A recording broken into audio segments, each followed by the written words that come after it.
పేద బిడ్డల పేరుతో వందల కోట్ల రూపాయలను మైక్రో ఫైనాన్స్ పేరిట వసూలు చేసినట్టు వచ్చిన ఆరోపణలు ఇప్పుడు సినీ ఇండస్ట్రీని కుదిపేస్తున్నాయి.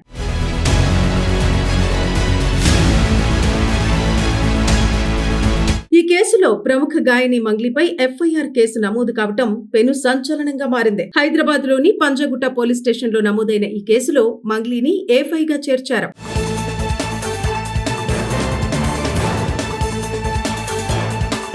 ఈ పరిణామంపై స్పందించిన Telangana movie artist association general secretary Sampath Nayak పేదలకు న్యాయం జరిగే వరకు కఠిన చర్యలు తీసుకోవాలంటూ డిమాండ్ చేశారు. ఇక మంగ్లీపై ఉన్న ఆరోపణలు క్లియర్ అయ్యే వరకు ఆమెను సినిమా ఇండస్ట్రీ నుంచి తాత్కాలికంగా బహిష్కరించాలని ప్రొడ్యూసర్ కౌన్సిల్ కు ఫిర్యాదు చేయబోతున్నట్టు ఆయన వెల్లడించారు. అయితే ఇది కేవలం వ్యక్తిగత విషయం మాత్రం కాదని పేదల న్యాయానికి సంబంధించిన అంశమని స్పష్టం చేశారు. ఈ అంశంపై అధికారికంగా స్పందించేందుకు మరియు తదుపరి చర్యలపై చర్చించేందుకు ఇవాళ మధ్యాహ్నం ఫిలిం ఛాంబర్ మా అసోసియేషన్ కార్యాలయంలో ప్రెస్ మీట్ నిర్వహించారు. ఇక ఈ కార్యక్రమంలో ఓయూ నాయకులు, గిరిజన సంఘాల ప్రతినిధులు అశోక్ రాథోడ్, రఘురాం రాథోడ్ తదితరులు పాల్గొని తమ అభిప్రాయాలను వెలిబుచ్చారు. పేద బిడ్డల పేరుతో వందల కోట్ల రూపాయలను మైక్రో ఫైనాన్స్ పేరిట వసూలు చేసినట్టు వచ్చిన ఆరోపణలు ఇప్పుడు సినీ ఇండస్ట్రీని కుదిపేస్తున్నాయి.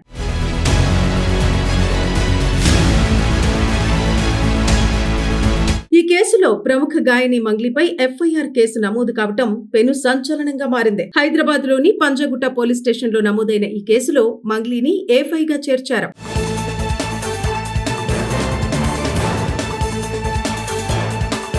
ఈ పరిణామంపై స్పందించిన Telangana movie artist association general secretary Sampath Nayak పేదలకు న్యాయం జరిగే వరకు కఠిన చర్యలు తీసుకోవాలంటూ డిమాండ్ చేశారు. ఇక మంగ్లీపై ఉన్న ఆరోపణలు క్లియర్ అయ్యే వరకు ఆమెను సినిమా ఇండస్ట్రీ నుంచి తాత్కాలికంగా బహిష్కరించాలని ప్రొడ్యూసర్ కౌన్సిల్ కు ఫిర్యాదు చేయబోతున్నట్టు ఆయన వెల్లడించారు. అయితే ఇది కేవలం వ్యక్తిగత విషయం మాత్రం కాదని పేదల న్యాయానికి సంబంధించిన అంశమని స్పష్టం చేశారు. ఈ అంశంపై అధికారికంగా స్పందించేందుకు మరియు తదుపరి చర్యలపై చర్చించేందుకు ఇవాళ మధ్యాహ్నం ఫిలిం ఛాంబర్ మా అసోసియేషన్ కార్యాలయంలో ప్రెస్ మీట్ నిర్వహించారు. ఇక ఈ కార్యక్రమంలో ఓయూ నాయకులు, గిరిజన సంఘాల ప్రతినిధులు అశోక్ రాథోడ్, రఘురాం రాథోడ్ తదితరులు పాల్గొని తమ అభిప్రాయాలను వెలిబుచ్చారు. పేద బిడ్డల పేరుతో వందల కోట్ల రూపాయలను మైక్రో ఫైనాన్స్ పేరిట వసూలు చేసినట్టు వచ్చిన ఆరోపణలు ఇప్పుడు సినీ ఇండస్ట్రీని కుదిపేస్తున్నాయి.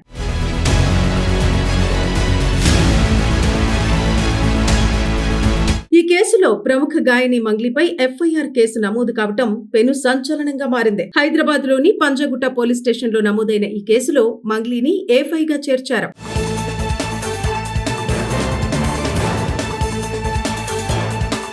ఈ పరిణామంపై స్పందించిన Telangana movie artist association general secretary Sampath Nayak పేదలకు న్యాయం జరిగే వరకు కఠిన చర్యలు తీసుకోవాలంటూ డిమాండ్ చేశారు. ఇక మంగ్లీపై ఉన్న ఆరోపణలు క్లియర్ అయ్యే వరకు ఆమెను సినిమా ఇండస్ట్రీ నుంచి తాత్కాలికంగా బహిష్కరించాలని ప్రొడ్యూసర్ కౌన్సిల్ కు ఫిర్యాదు చేయబోతున్నట్టు ఆయన వెల్లడించారు. అయితే ఇది కేవలం వ్యక్తిగత విషయం మాత్రం కాదని పేదల న్యాయానికి సంబంధించిన అంశమని స్పష్టం చేశారు. ఈ అంశంపై అధికారికంగా స్పందించేందుకు మరియు తదుపరి చర్యలపై చర్చించేందుకు ఇవాళ మధ్యాహ్నం ఫిలిం ఛాంబర్ మా అసోసియేషన్ కార్యాలయంలో ప్రెస్ మీట్ నిర్వహించారు. ఇక ఈ కార్యక్రమంలో ఓయూ నాయకులు, గిరిజన సంఘాల ప్రతినిధులు అశోక్ రాథోడ్, రఘురాం రాథోడ్ తదితరులు పాల్గొని తమ అభిప్రాయాలను వెలిబుచ్చారు. పేద బిడ్డల పేరుతో వందల కోట్ల రూపాయలను మైక్రో ఫైనాన్స్ పేరిట వసూలు చేసినట్టు వచ్చిన ఆరోపణలు ఇప్పుడు సినీ ఇండస్ట్రీని కుదిపేస్తున్నాయి.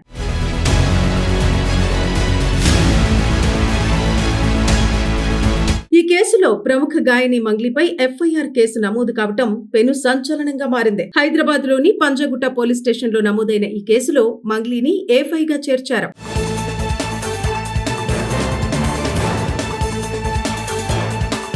ఈ పరిణామంపై స్పందించిన Telangana movie artist association general secretary Sampath Nayak పేదలకు న్యాయం జరిగే వరకు కఠిన చర్యలు తీసుకోవాలంటూ డిమాండ్ చేశారు. ఇక మంగ్లీపై ఉన్న ఆరోపణలు క్లియర్ అయ్యే వరకు ఆమెను సినిమా ఇండస్ట్రీ నుంచి తాత్కాలికంగా బహిష్కరించాలని ప్రొడ్యూసర్ కౌన్సిల్ కు ఫిర్యాదు చేయబోతున్నట్టు ఆయన వెల్లడించారు. అయితే ఇది కేవలం వ్యక్తిగత విషయం మాత్రం కాదని పేదల న్యాయానికి సంబంధించిన అంశమని స్పష్టం చేశారు. ఈ అంశంపై అధికారికంగా స్పందించేందుకు మరియు తదుపరి చర్యలపై చర్చించేందుకు ఇవాళ మధ్యాహ్నం ఫిలిం ఛాంబర్ మా అసోసియేషన్ కార్యాలయంలో ప్రెస్ మీట్ నిర్వహించారు. ఇక ఈ కార్యక్రమంలో ఓయూ నాయకులు, గిరిజన సంఘాల ప్రతినిధులు అశోక్ రాథోడ్, రఘురాం రాథోడ్ తదితరులు పాల్గొని తమ అభిప్రాయాలను వెలిబుచ్చారు.